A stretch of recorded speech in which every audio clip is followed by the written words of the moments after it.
Le restaurant Donovan, joyau gastronomique de San Diego, resplendissait de tout son éclat en cette soirée animée, où chaque détail semblait conçu pour évoquer l'élégance et la perfection.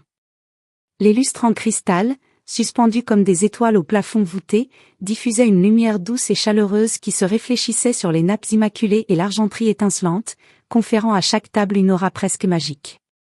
Les murs, ornés de tableaux raffinés et de miroirs dorés, renvoyaient l'éclat tamisé des chandeliers, ajoutant une profondeur et un charme intemporel à l'atmosphère. Dans la salle, une symphonie de murmures élégants et de tintements de verre remplissait l'air, accompagnés par les notes subtiles d'un piano à queue, joué en direct dans un coin discret. L'ambiance était à la fois vibrante et apaisante, un équilibre parfait entre sophistication et convivialité. Le personnel, vêtu de costumes noirs impeccablement taillés, se déplaçait avec une grâce calculée, comme les danseurs d'un ballet parfaitement chorégraphié, répondant aux moindres désirs des convives avec une efficacité et une courtoisie irréprochables. Chaque geste, de l'inclinaison légère pour servir un verre à la présentation d'un plat digne d'une œuvre d'art, contribuait à l'excellence pour laquelle le Donovan était réputé. Parmi les convives de cette soirée exceptionnelle, un groupe de femmes se distinguait par son volume et son exubérance. Installées à une table centrale, elles attiraient les regards comme un aimant, leur énergie éclatant dans une mer de murmures feutrés. Evelyne Morel, leur chef de file incontestée, trônait au centre, telle une reine entourée de sa cour. Femme d'affaires influente, Evelyne portait un collier de diamants imposant qui scintillait à chaque mouvement, et une montre de luxe dont l'éclat témoignait de son opulence. Sa robe en soie rouge, parfaitement ajustée, ajoutait une touche de flamboyance à son allure, tandis que son maquillage impeccable accentuait la dureté de son regard scrutateur. D'un geste assuré, Evelyne guidait la conversation, son ton autoritaire ne laissant aucune place à l'interruption. Elle évoquait ses derniers succès professionnels et ses projets futurs avec une assurance presque arrogante, chaque mot semblant calibré pour impressionner et dominer son auditoire. Ses amis, à la fois fascinés et quelque peu intimidés, hochaient la tête en signe d'approbation, riant parfois un peu trop fort à ses plaisanteries mordantes. Evelyne aimait être au centre de toutes les attentions, et ce soir, elle s'assurait que son éclat ne soit éclipsé par personne. Non loin de là, Émilie, une jeune serveuse, naviguait dans l'agitation de la soirée avec une énergie admirable. Malgré les heures épuisantes qu'elle enchaînait depuis le début de la semaine, elle s'efforçait de garder un sourire professionnel qui masquait ses cernes et sa fatigue. Chaque geste qu'elle posait, remplir un verre d'eau, ajuster une serviette, répondre à une demande pressante était empreint d'un dévouement sincère. Mais pour Émilie, ce travail n'était pas une fin en soi, elle économisait chaque dollar avec l'espoir de réaliser son rêve de reprendre ses études et de construire un avenir meilleur. Ce soir-là, toutefois, son dévouement allait être mis à rude épreuve. Alors qu'elle déposait avec soin les plats devant Evelyne et ses amis, elle sentit immédiatement le poids d'un regard glacial qui la transperça. Evelyne, le sourcil arqué et l'air outré, inspectait son assiette comme si elle contenait une insulte personnelle. La tension monta d'un cran à la table alors qu'Evelyne rompait le murmure ambiant d'une voix coupante. « Vous appelez ça un plat ? Ce steak est trop cuit. Et pourquoi avons-nous dû attendre aussi longtemps ?» Émilie sentit une chaleur désagréable envahir son visage. Ses joues s'empourprèrent sous les regards curieux des autres clients, et surtout, les ricanements moqueurs des amis d'Evelyne. Elle se mordit l'intérieur de la joue pour ne pas laisser transparaître son malaise et répondit avec une voix tremblante, mais respectueuse. « Je suis désolée, madame. Je vais demander au chef de refaire votre plat immédiatement. » Cependant, Evelyne n'en avait pas fini. Elle roula des yeux avec une exaspération théâtrale avant de répliquer, son ton tranchant assez fort pour être entendu à la table voisine. « Épargnez-moi vos excuses. Ce n'est pourtant pas compliqué de bien servir, même pour quelqu'un comme vous. » Les rires fusèrent à la table, comme une flèche supplémentaire visant directement le cœur d'Émilie.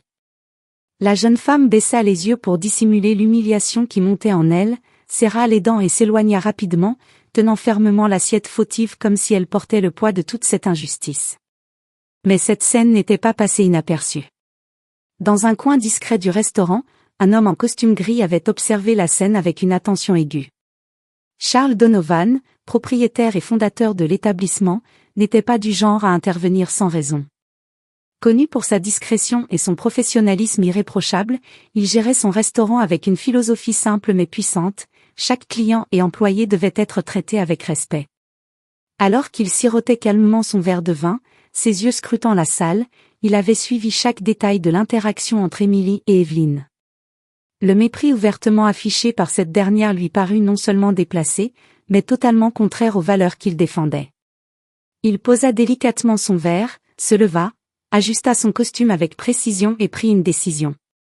Quelques instants plus tard, Émilie, le cœur encore battant après l'humiliation subie, revint timidement vers la table d'Evelyne, le regard baissé. Mais cette fois, elle n'était pas seule. À ses côtés se tenait le directeur du restaurant, un homme grand et imposant, qui portait un plateau en argent sur lequel trônait une bouteille de champagne millésimée et une enveloppe soigneusement cachetée. Evelyne, qui s'attendait à ce qu'on reconnaisse enfin sa prétendue importance, redressa aussitôt la tête, visiblement flattée par l'attention soudaine. Compliment de la maison, madame, annonça le directeur avec un sourire courtois en posant le plateau sur la table. Evelyne, déjà satisfaite de l'effet qu'elle pensait avoir eu sur l'équipe, répondit d'un ton suffisant, « Eh bien, il était temps que quelqu'un reconnaisse l'importance de ses meilleurs clients. » Elle lança un regard condescendant à Émilie, ajoutant une touche supplémentaire à son arrogance. Mais avant qu'elle ne puisse savourer pleinement ce qu'elle croyait être un triomphe, une silhouette se dessina derrière le directeur. Charles Donovan s'approcha de la table avec une démarche calme mais empreinte d'une autorité indiscutable. Les conversations autour s'interrompirent progressivement, comme si une tension invisible avait balayé la salle. « Bonsoir », déclara-t-il d'une voix posée, mais ferme, en fixant Evelyne. « Je suis Charles Donovan, le propriétaire de ce restaurant. J'ai été témoin de ce qui s'est passé à votre table ce soir. » Evelyne, surprise par cette entrée inattendue, ouvrit la bouche pour répondre, mais Charles leva poliment une main pour l'interrompre. Son expression, bien que courtoise, laissait transparaître une fermeté qui ne laissait place à aucune contestation. « Chez Donovan, dit-il, nous nous efforçons d'offrir une expérience exceptionnelle à tous nos clients. Mais cette excellence repose sur une règle fondamentale, le respect mutuel. Or, ce soir, votre comportement envers notre personnel a été non seulement inapproprié, mais totalement inacceptable. » Un silence pesant envahit la salle. Les conversations des autres clients s'étaient éteintes, et tous les regards étaient maintenant tournés vers la table d'Evelyne. Son visage, auparavant empreint de suffisance, se teinta d'un rouge vif avant de devenir pâle. Elle balbutia quelque chose, mais Donovan poursuivit sans lui laisser l'occasion de se défendre. « J'ai le plus grand respect pour mes employés, et je ne tolère en aucun cas qu'ils soient rabaissés ou humiliés, poursuivit-il, sa voix toujours calme mais implacable. Par respect pour les autres clients et pour notre équipe, je vais devoir vous demander de quitter les lieux immédiatement. » Les yeux d'Evelyne s'agrandirent de stupéfaction. Elle tenta une protestation. « Vous ne pouvez pas être sérieux. Je suis une cliente régulière. » Mais Charles resta inflexible, son regard fixé sur elle. « Votre repas sera offert par la maison, » reprit-il, « mais sachez que nous privilégions toujours la dignité de nos employés à tout privilège perçu par nos clients. Votre comportement n'est pas le bienvenu ici. » Le visage d'Evelyne, désormais marqué par une profonde humiliation, trahissait un mélange de colère et de honte. Ses joues brûlaient de l'attention générale qui pesait sur elle, et pour la première fois, son arrogance semblait s'être effondrée. Elle se leva précipitamment, ramassant maladroitement son sac à main, suivie de ses amis qui, bien que gênés, la suivirent en silence.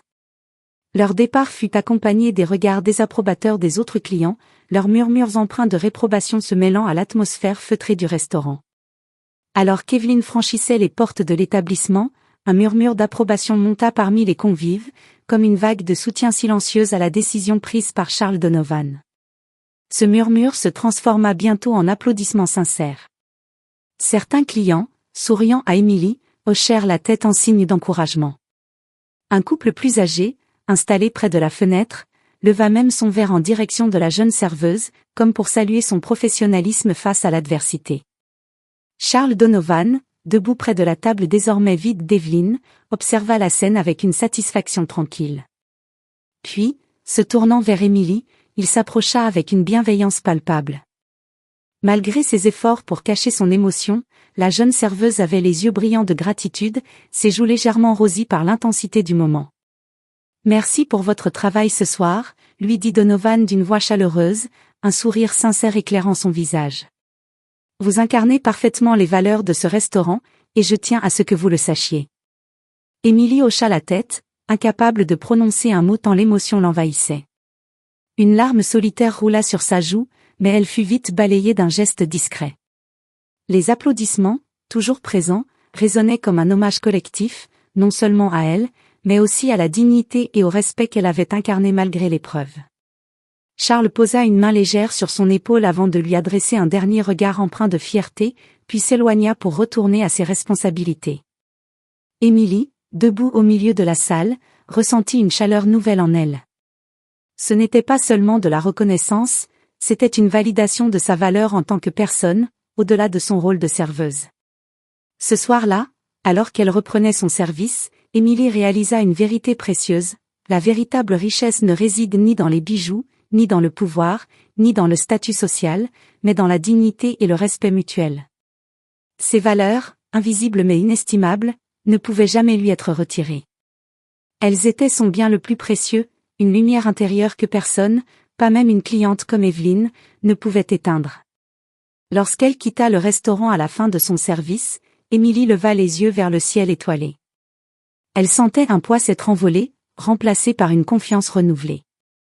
Ce soir-là, elle n'avait pas seulement appris une leçon, elle était devenue une preuve vivante que le respect et la résilience triomphent toujours, même face à l'injustice.